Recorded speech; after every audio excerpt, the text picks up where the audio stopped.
Assalamualaikum warahmatullahi wabarakatuh. Selamat datang di Jejak Para Saleh, tempat kita menelusuri jejak-jejak agung para hamba pilihan Allah. Dalam video kali ini kita akan menyelami kisah yang begitu menyentuh hati dan menggetarkan iman. Kelahiran Rasulullah, cahaya di tengah kegelapan. Sebuah momen yang bukan hanya awal dari sejarah besar Islam, tapi juga titik awal cahaya rahmat bagi seluruh alam. Tatkala malam menutupi dunia dengan gulita, dan hati manusia tersesat dalam lautan kebodohan, langit pun menahan wahyunya.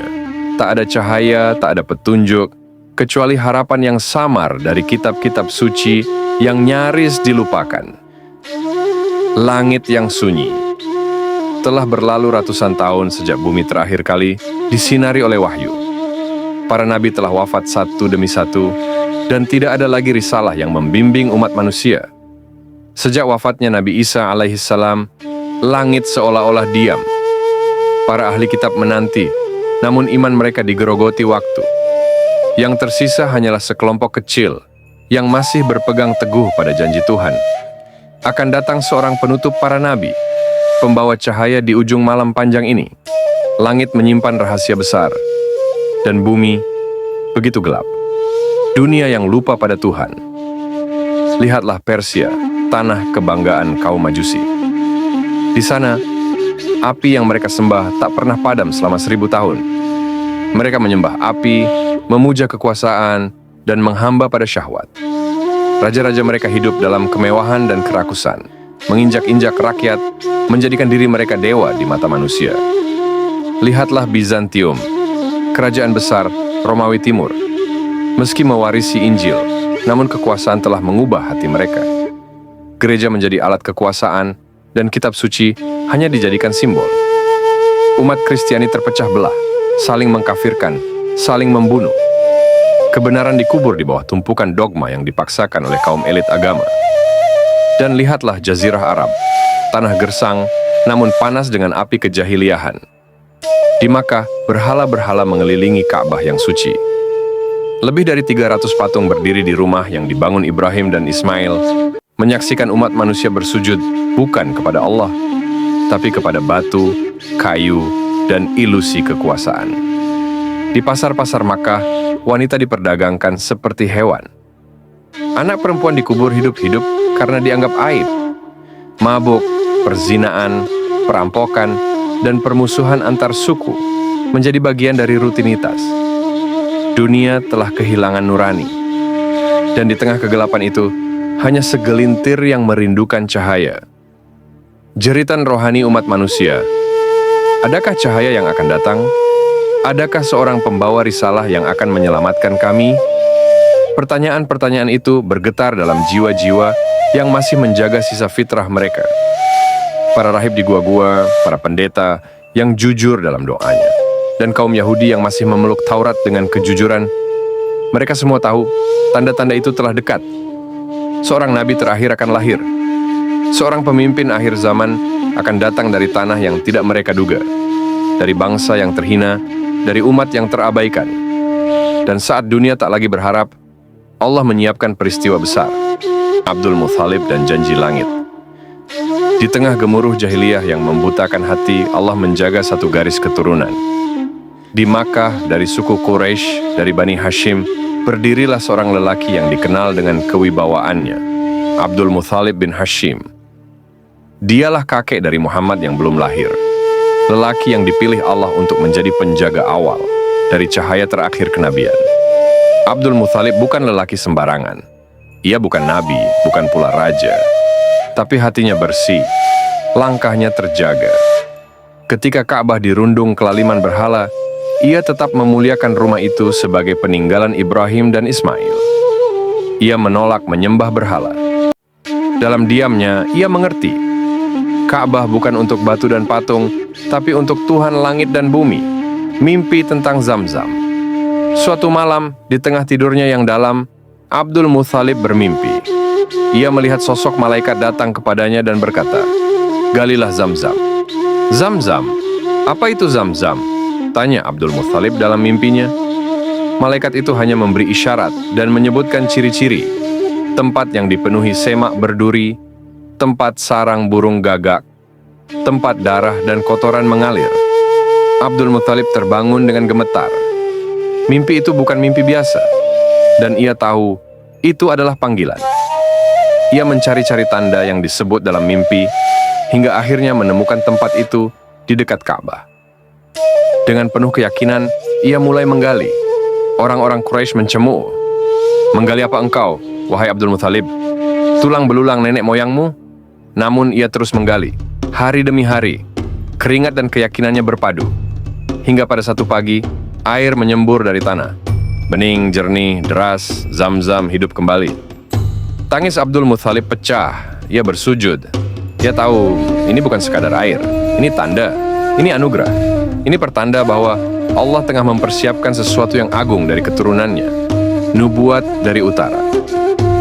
Di Syam, seorang rahib bernama Bahira mempelajari kitab-kitab tua.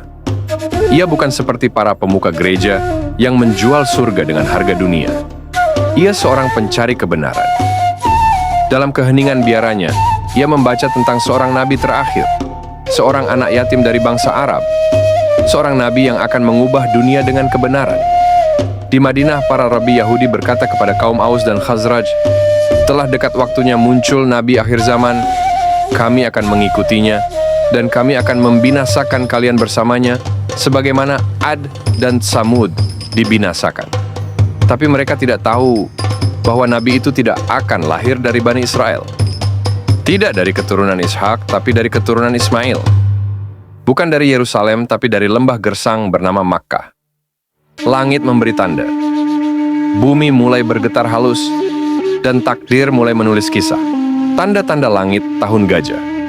Tatkala bumi menggigil di bawah langkah pasukan gajah, dan langit terdiam menanti keputusan ilahi, Allah memperlihatkan kepada dunia bahwa Ka'bah bukan milik berhala, tapi milik Tuhan yang akan mengutus cahaya dari tanah ini. Ambisi Abraha. Di tanah Yaman, seorang gubernur Kristen dari Habasyah bernama Abraha al-Ashram membangun gereja megah bernama Al-Qulais. Ia ingin agar bangsa Arab meninggalkan Ka'bah dan datang beribadah ke gerejanya. Tapi harapan itu jauh dari kenyataan. Ka'bah tetap menjadi pusat ziarah bangsa Arab.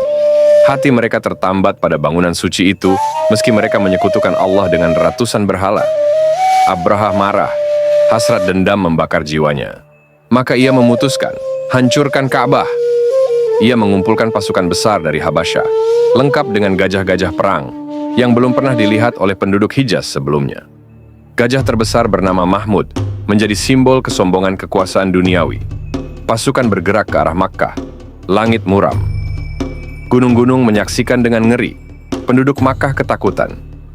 Abdul Muthalib, sang pemimpin Quraisy, hanya berkata, "Ka'bah punya Tuhan. Dia yang akan menjaganya." Ketika gajah menolak melangkah, ketika pasukan tiba di dekat Makkah, Abdul Muthalib mendatangi Abraha untuk meminta unta-untanya yang dirampas. Abraha heran. "Aku datang untuk menghancurkan rumah suci kalian, dan engkau malah meminta unta?" Abdul Muthalib menjawab dengan tenang, "Aku pemilik unta-untaku, dan Ka'bah itu ada pemiliknya sendiri. Dia akan menjaganya." Pagi hari, pasukan bersiap. Tapi ketika gajah Mahmud diarahkan ke Makkah, ia menolak melangkah. Ketika diarahkan ke utara, ia berjalan. Ke timur, ia berjalan. Tapi ke arah Ka'bah, gajah itu berlutut. Ia tak mau melangkah, seolah ia tahu ia akan menghadapi zat yang tak bisa dikalahkan. Langit mulai bergemuruh. Burung-burung dari langit. Tiba-tiba dari arah laut, ribuan burung kecil muncul. Mereka datang dalam barisan teratur, seperti pasukan langit. Di cakarnya dan paruhnya, ada batu-batu kecil dari neraka. Bukan sembarang batu, batu yang membawa kehancuran. Burung-burung itu melempari pasukan Abraha dari atas. Setiap batu mengenai tubuh. Daging hancur seketika. Tulang terbakar. Kulit terkelupas. Tubuh-tubuh gagah itu bergelimpangan. Gajah-gajah lari, tunggang langgang. Abraha sendiri melarikan diri dengan luka di seluruh tubuhnya dan mati dalam kehinaan. Ka'bah selamat. Bukan karena kekuatan manusia, tapi karena Allah telah menurunkan penjagaannya sendiri. Tahun itu disebut Am al-Fil, tahun gajah. Dan tahun itu pula, seorang bayi akan lahir, seorang anak yatim namun dijaga oleh langit. Ia lahir di tahun saat Allah memperlihatkan bahwa Ka'bah ini akan diserahkan kepada Rasul-Nya. Bukan untuk disembah, tapi untuk menjadi kiblat hati seluruh umat manusia. Fajar terbit dari rahim Aminah. Di malam yang sunyi saat manusia tertidur dalam kegelapan, bumi bergetar pelan menyambut cahaya yang akan menembus segala tirani. Seorang bayi akan lahir, bukan hanya untuk satu kaum, tapi untuk semesta alam. Malam yang berbeda langit malam itu berbeda. Tidak gelap seperti biasa. Angin malam lembut, seolah tak berani mengganggu bumi yang bersiap menyambut tamu agungnya. Bintang-bintang lebih terang, dan sebagian dari malaikat turun ke bumi untuk menyaksikan peristiwa langit di dunia. Di rumah kecil milik Aminah binti Wahb, seorang wanita yang tubuhnya lemah karena kehilangan suami, kini sedang menahan rasa yang tak biasa. Bayi dalam rahimnya bergerak, tapi tidak membuatnya sakit, justru menguatkan. Ia tahu, malam ini adalah malam kelahiran. Tanda-tanda langit dan bumi. Riwayat menyebut, pada malam kelahiran Muhammad SAW, bergetarlah istana Kisra di Persia. 14 balkon istana itu runtuh. Api abadi Majusi yang telah menyala selama 1000 tahun, padam untuk pertama kalinya. Danau Sawa yang dianggap suci oleh penduduk Syam, tiba-tiba mengering. Para pendeta dan tukang sihir gemetar. Mereka membaca pertanda, tapi tak memahami kebenarannya. Mereka tahu, ada sesuatu yang sangat besar sedang terjadi di Jazirah Arab. Sementara itu, di tempat yang sunyi, Aminah menggenggam kain, menahan rasa haru dan bahagia yang bergelombang. Tak ada teriakan, tak ada tangis kesakitan, hanya air mata keikhlasan. Ia melahirkan dalam damai. Dan lahirlah Muhammad bin Abdullah. Kelahiran sang rahmat saat bayi itu keluar dari rahim ibunya. Cahaya terang memancar dari tubuhnya, menembus langit. Aminah melihat dengan matanya sendiri. Istana-istana Syam seolah terlihat dari Makkah. Nur itu bukan hanya cahaya fisik, tapi cahaya iman, cahaya tauhid, cahaya yang akan membelah malam-malam kelam jahiliyah. Sang bayi tidak menangis seperti bayi lain. Ia lahir dalam keadaan tersujud, jari telunjuknya mengarah ke langit, seakan berkata, La ilaha illallah. Aminah menatapnya, memeluknya dengan cinta dan takjub. Engkau anak yatim, nak, tapi Tuhanmu tidak membiarkanmu. Bayi itu harum. Seorang wanita tua yang membantu proses kelahiran berkata, Demi Allah belum pernah aku mencium aroma yang lebih wangi dari tubuhnya. Bahkan kain yang membungkus tubuhnya bercahaya dalam gelap. Nama yang belum pernah ada. Beberapa hari setelah kelahiran itu, Abdul Muthalib menggendong cucunya yang mungil. Ia menatap wajah bayi itu dengan mata yang basah, seolah ia tahu cucunya ini akan membawa perubahan besar bagi dunia. Namanya Muhammad, ucapnya mantap. Orang-orang bertanya, kenapa Muhammad? Itu bukan nama yang biasa di kalangan Quraisy. Abdul Muthalib menjawab, aku ingin dia menjadi orang yang terpuji di langit dan di bumi.